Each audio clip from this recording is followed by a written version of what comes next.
这是侍御史侯思止的家。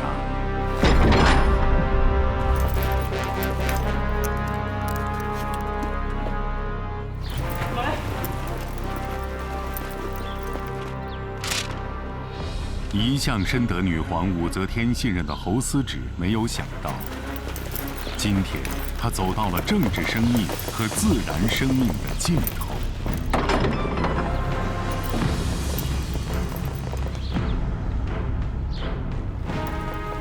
侍御史侯思止因为私藏私仇，即将面临审判。一直觉得自己鸿运当头的侯思止，这一次好运气真的用完了，厄运就藏在这一批亮丽的丝绸之中。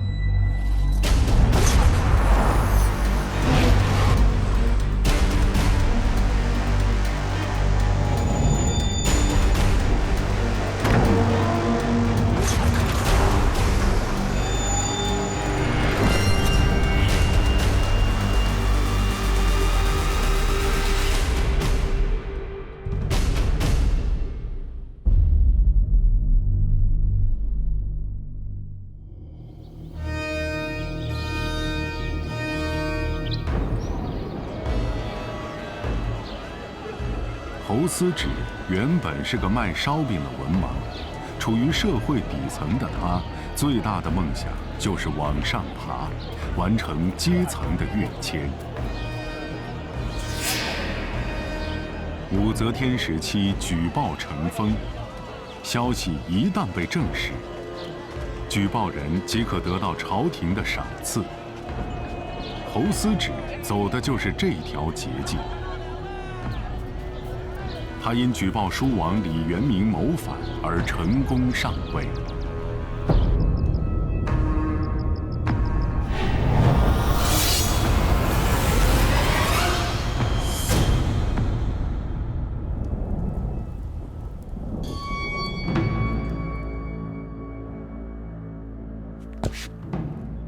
皇上万岁！尔便是侯思止。是皇上。尔立下如此大功，想要何赏赐？我想为圣人效力，就当个御史吧。据朕所知，汝并不识字，如何当得了御史？谢志也不识字，可他会用脚顶坏人。那朕将那些反贼的宅子赏你，可好？那些反贼遭人厌恶，我不想住在那样的宅子里。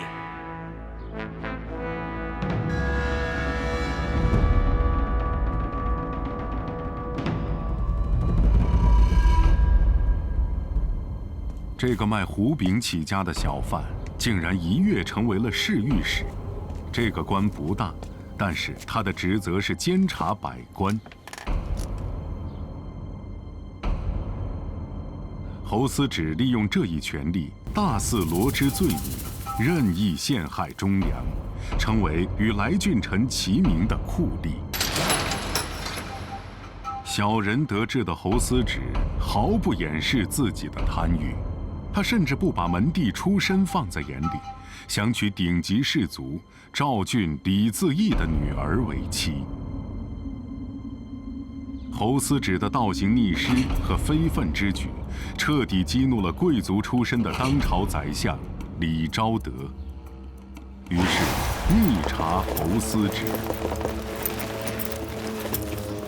按照当时的规定，只有王公贵族和一定级别的官员才有资格穿丝绸，而平民百姓和富商大贾，即便再有钱，也与丝绸无缘。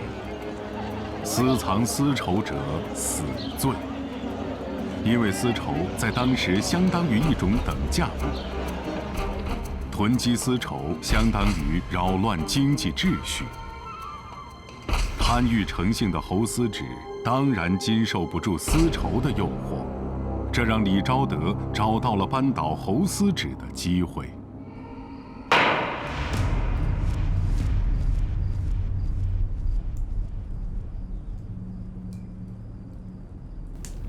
李昭德不仅搜索到了侯思止私藏丝绸的证据，还把这些证据摆放在了朝堂之上。侯思止原本寄希望于得到女皇的宽恕，毕竟他曾是女皇生前最宠幸的臣子。然而他不知道的是，他收受贿赂、囤积丝绸、逾越礼制、祸乱户事的行径，突破了武则天的底线。灿若云霓的丝绸，最终他带给侯思止的是受刑时一声声惨烈的呼叫。满屋的绫罗绸缎，娶贵族之女为妻，对侯思止来说，只能是个奢侈易碎的白日梦。掌臂！侯思止也成为历史上为数不多因奢侈品而送命的人。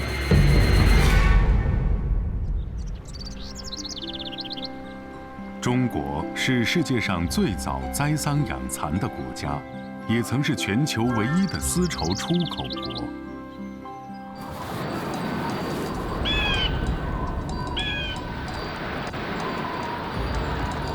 从汉代起，丝绸之路便勾连起东方和西方。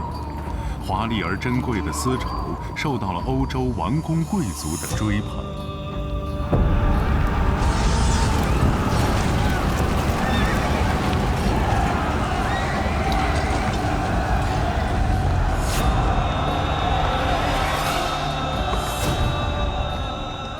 由于突厥的崛起，繁盛多年的丝绸之路行旅稀少。到了武则天时代，女皇派重兵于公元692年收复安西4镇，恢复设置了安西都护府。丝绸之路上又响起了久违的驼铃声，昔日荣光再现。丝绸之路上，从洛阳或长安出发的商队，马匹和骆驼上运载着大量丝绸。丝绸不仅是武则天时代最重要的外贸利器，也是当时上流社会趋之若鹜的头号奢侈品。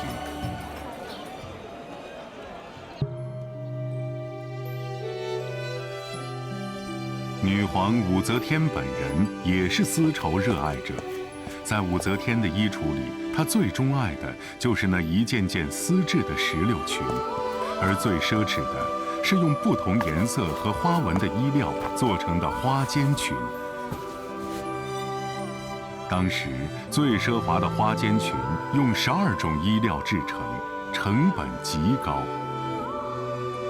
不论豆蔻年华的少女时代，还是姿容迷人的青春岁月，亦或渐渐老去的暮年晨光，如同石榴一般鲜艳烂漫的丝裙，一直是武则天的喜好。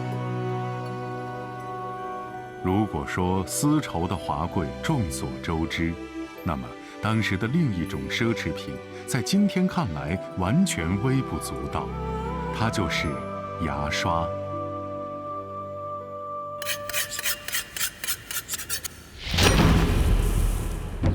1984年，在成都市区的一次考古中，发掘出一段扁平状的骨制品。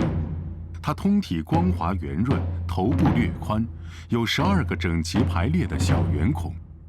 对这件奇怪的物件，专家的解释是，它是唐代的牙刷。武周时期，牙刷用名贵的象牙和马颈上的硬毛制成。牙刷匠将象牙加工成10厘米长、1厘米宽的薄片，并在其中一头打上小孔，然后把马鬃在热水里泡软。穿过孔洞固定后修剪整齐。至于牙膏，唐人用的是柳枝，他们把柳枝切成小段，放在水中浸泡几天。刷牙时就把柳枝放进嘴里咀嚼，直到把柳枝的纤维嚼出来。贵重的原料、精细的手工，都使得牙刷极为珍贵，成为大户人家和有财力官员方可使用的奢侈品。初唐时期最著名的宫廷诗人宋之问，更是每天都离不开它。此时的宋之问正值壮年，他身材高大，英俊帅气，以武律驰名文坛。龙门诗会上，宋之问以一首《龙门印志》夺得御赐锦袍和武则天的欣赏。进入仕途10多年，他顺利地升迁到了从五品职位。洛阳城的富贵奢华，向出身于普通家庭的宋之问敞开了大门。龙门夺袍的成功和张易之兄弟的煊赫，激起了宋之问的妄想。武则天身边有几位男宠，最知名的是张昌宗和张易之兄弟。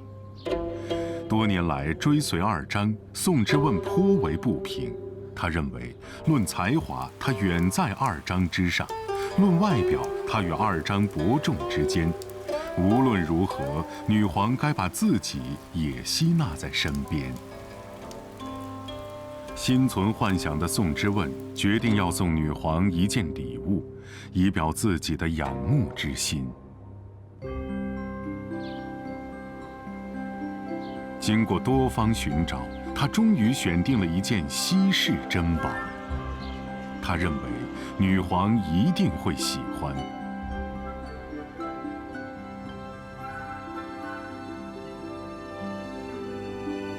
那是一个来自大易帝国的化妆盒。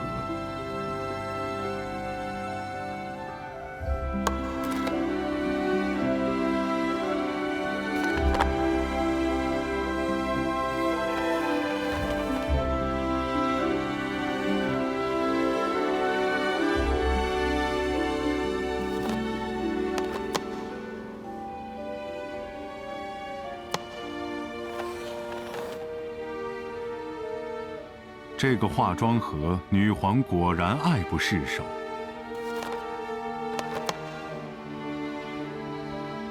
宋之问闻讯，趁热打铁，极为大胆地写了一首露骨的情诗献给女皇。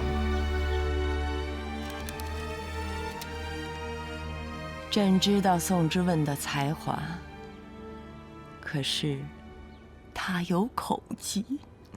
口疾就是口臭。据唐末《孟起本事诗》记载，盖以之问患齿疾，口常臭故也。之问终身残愤。可能是患有口腔疾病，尽管宋之问天天刷牙，依然口气浓郁。一亲女皇芳泽的梦想终于化为乌有。